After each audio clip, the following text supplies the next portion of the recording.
Good evening, everyone. Welcome to Spongy Bible Brain Time. This is the daily Beach Church Bible devotion. And as we read through and learn our way through the Bible each year, today we're going to look at three chapters in Genesis 43, 44, and 45. It's near the end of the whole account of Joseph and his brothers and Joseph in Egypt. It's a marvelous account of God's sovereign movement among his people. So in chapter 43, Joseph's brothers return with Benjamin. Remember, Joseph demanded that they bring the youngest brother, and they kept one brother back. And so the brothers show up with Benjamin, but then Joseph is still, paying them back in a way by putting his cup in one of the bags, and then he threatens them again because he accuses them of treachery. And Judah steps in chapter 44 and intercedes for Benjamin.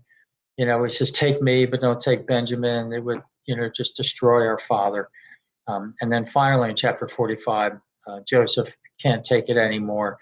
He reveals himself to his brothers. So that's what happened.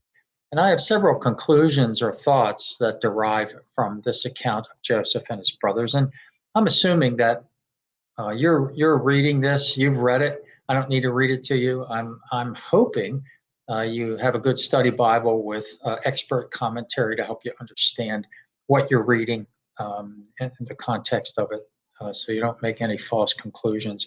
So here are three or four things that jumped out at me. I hope God gave them to me, and I hope they're helpful to you. So here's an example. God is at work and sovereign in the lives of everyone, from common people like Jacob and his sons. They were just common herders, right? Sheep herders. And God's also involved in world leaders, and in fact can take a common person and make them a world leader like he did with Joseph. But the point is, no situation is beyond God's involvement. Now, if you spend too much time reading and watching the news, right, that tells you all of the worst news from right down the street all the way on the other side of the world, and you spend too much time, it can crush your spirit. It can roll right over you. You just have to remember that this sovereignty of God means that nothing is beyond God's control ultimately. And it also means that nothing is beyond the effectiveness of our prayers as Christians. The prayers of a righteous man are powerful and effective, it says in James. We may feel helpless in the face of overwhelming problems beyond our control, but we have action that we can take that can be effective. So that's a good question. Are we praying each day for the leaders at every level of society? Here's a local example. The state of Virginia Democratic Party lawmakers have immediately put into motion a law that would enshrine the killing of unborn babies up to the time of birth, maybe after. I have to read that specifically, but you get the idea. Now, luckily for us, even if they pass it, it's got to come to a vote among Virginia residents.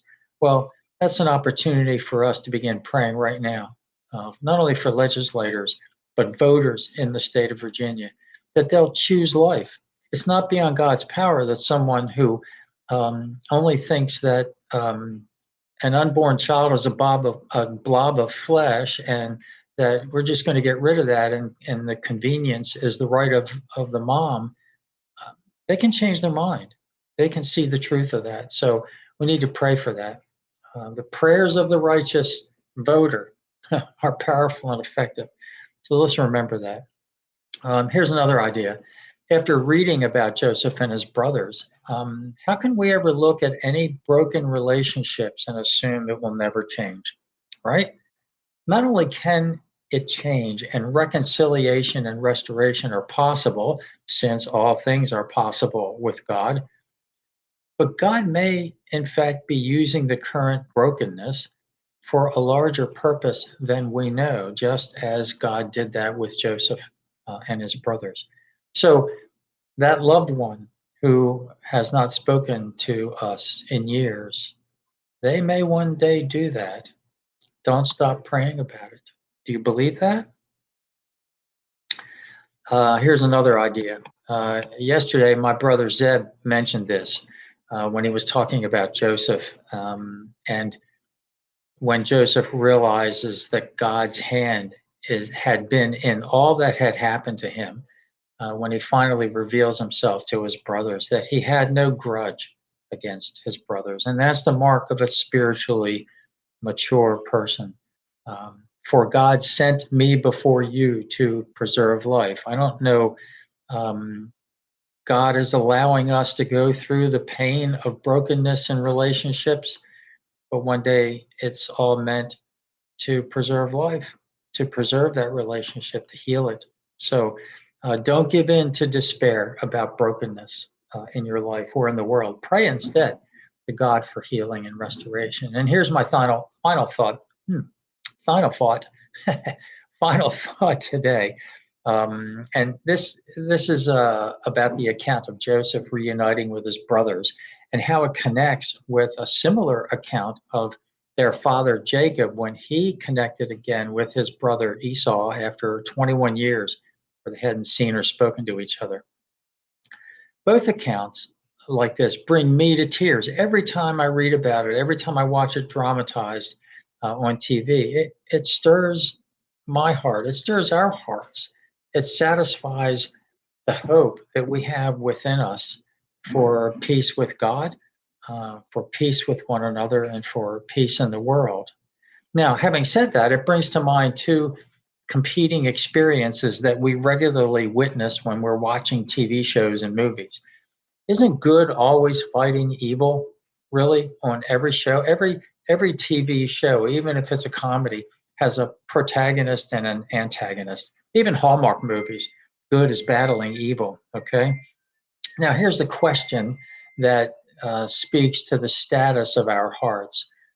Which do we enjoy more? Do we enjoy more watching the hero shooting and stabbing and stomping and killing the very, very bad guy who obviously had it coming and fully deserved to be stopped and killed to protect the innocent, to vanquish evil? Do we like that more, or are we partial to depictions of two former enemies reuniting and becoming friends again? Which is it? Do we like the visceral joy of evil being destroyed more than the warmth of love restored?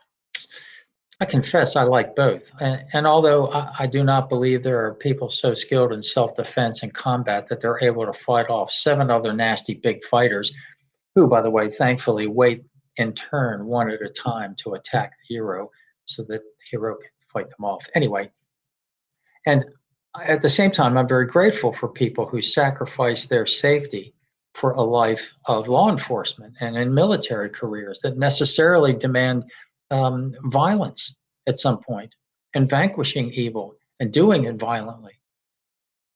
But at the same time, I know that spending too much time watching evil get destroyed instead of praying for the conversion of the hearts and minds of unbelievers, that's counterproductive. It's an uncomfortable question, isn't it? How much time do I spend watching the graphic and violent battle between good and evil as a form of entertainment compared to the time I spend in prayer or taking action in my life in some sort of service capacity in the cause for some good in this world? I'm not discounting our daily effort to follow Jesus all of our waking hours each day in thought and word and deed. That's the first responsibility of every believer. But I think I'm trying to say beware of how we use our entertainment time and its content. If the account of Joseph and his brothers tells us anything, it's that God is sovereign in all things. We should trust that and we should pray toward it. And as I have often said poorly in terms of proper grammar, with God, there ain't never no hope.